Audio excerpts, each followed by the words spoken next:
Is there anything on the table in front of Mr. Murphy? Baseball cap. Okay. During the time that you spoke with Mr. Murphy, did he manipulate or play with that hat in any way? He did. And did you have an opportunity to see whether there was anything written on the hat?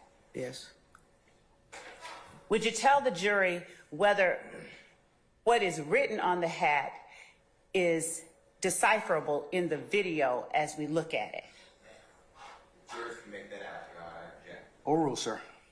No. Would you please tell the jury what it was that was written on the hat that Mr. Murphy came into the Atlanta Police Department headquarters wearing on July the 15th of 2015?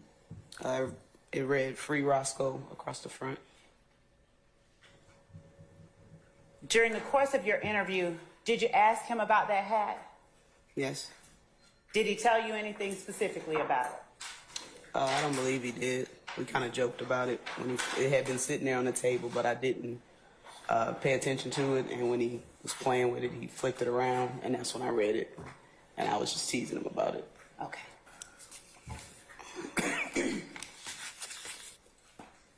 And did you know a person referencing themselves by the name Roscoe at the time that you spoke with Mr. Murphy on this date? Yes. And who was that person? Jimmy Winfrey. Okay. When you first came into the interview, about 22 minutes and 26 seconds into the video recording, and you told Mr. Murphy that you wanted to talk with him about the date of April the 12th, did Mr. Murphy, who was the first person to indicate the name Bentley? I also object. Basis, sir. I'm sorry?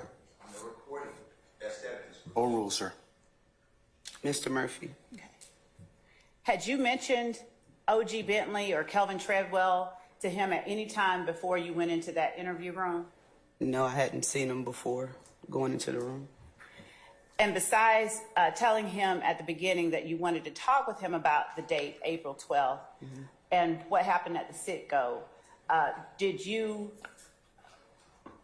provide Mr. Murphy with details, or did Mr. Murphy provide you with details after you told him the date and place you wanted to discuss? Objection, Your Honor. Basis. Question. I stand to form.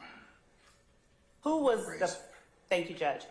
Who was the first person to offer details about the date, April 12th, after you told Mr. Murphy you wanted to talk with him about that date at the sit-go? Your audio speaks for itself. Overruled, sir. I believe Mr. Murphy did. Okay.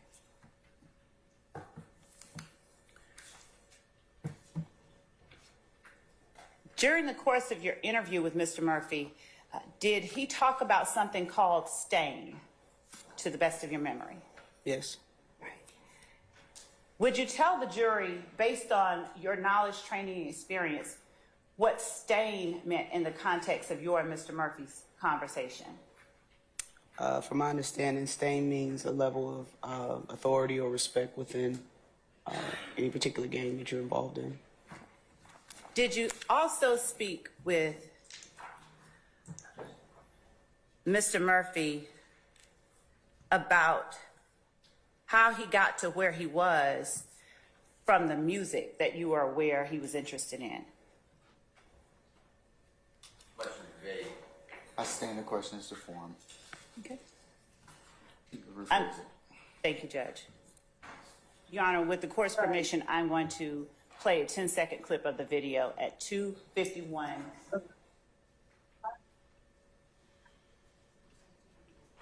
55.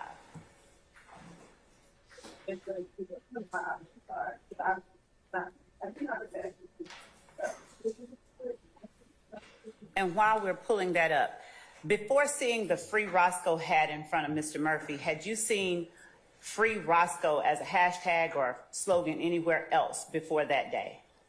Yes. Where? On several, I'm sorry. On several what? Oh, I thought you were pausing me. On several members of YSL social media pages.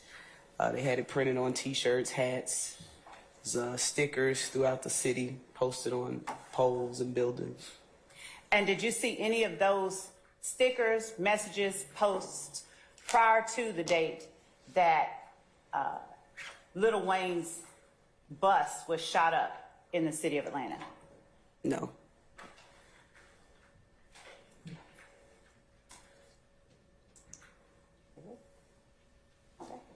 I'm going to play you just a 10-second clip.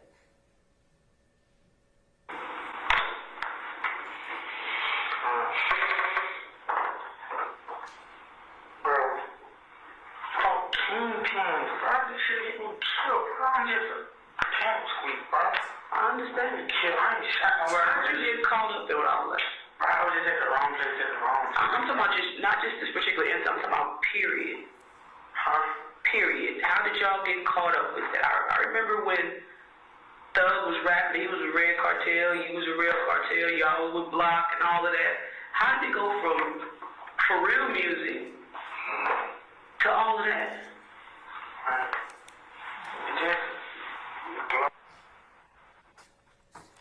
Did you hear yourself asking Mr. Murphy, how did it go from real music to all of that? Yes. Is the portion of the video where he explains, does it lack any degree of clarity? Does it lack any degree of clarity? Yes, when he begins to explain to you how it is that it went from real music to that. He was kind of mumbling, but I don't know if you guys can hear it, but in the interview, I can understand what he was saying. He was using a lot of hand motions and attempting not to say certain things, but I was clear in a lot of what he was. Hold on. Basis? Speculation. Overruled, sir. You may continue. I was clear in just a lot of the verbiage he was using and slang words that he used throughout the interview. I was following what he was saying. So what was it that he told you? How did it go from real music to that, as you put it? I can't recall, just based off of what I just listened to, or? Hold on, I'm going to let you hear the response that he gave. Okay. And then it ain't got nothing to do with the music. I know. This is what like street shit. They didn't have money. Boy, folks don't even thought about it. See what I'm saying? Yeah. And you know what I'm talking about? These folks been having money, been getting a lot of shit like this. Yeah, I know. I don't do this type of shit like just hand these folk name in the street. These folk got a long, you know what I'm saying? Long record, these folk. But by me knowing them, and you know what I'm saying, being around them, they automatically on their ride. So, you know, on their ride, but then I'm like, the shit that around this shit get me killed or get me locked up. Why can't you just say no? Why can't you just say no? I'm lying with you right now. Because I know you know. Yeah, because once you know too much, to get your life taken. Stop you, Your Honor, at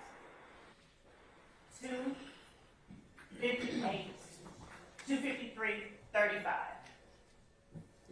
Were you able to hear his response? Yes. Did the portion of the video that we played just now for the jury, was his response, did it lack any degree of clarity, that portion? No, not to me during this interview. Through the video as we hear it, are you all talking over one another? We are. Sir. The answer is no. I object. Basis. Basis. Your Honor, Mr. Steele, I'm the person that controls the objections. Could you please state the basis for an objection? Just make an objection, state your basis, and then let me handle the rest of it. Cumulative. You need to move on is the objection. That's not the objection. I tell folks when to move on. You don't. Okay? So all I'm asking you to do is to state a basis. That's it. Okay. And then I'll rule. Okay? All right. But as for your objection, I'm going to overrule it. Mr. Sharp, what's your objection, sir? Huh?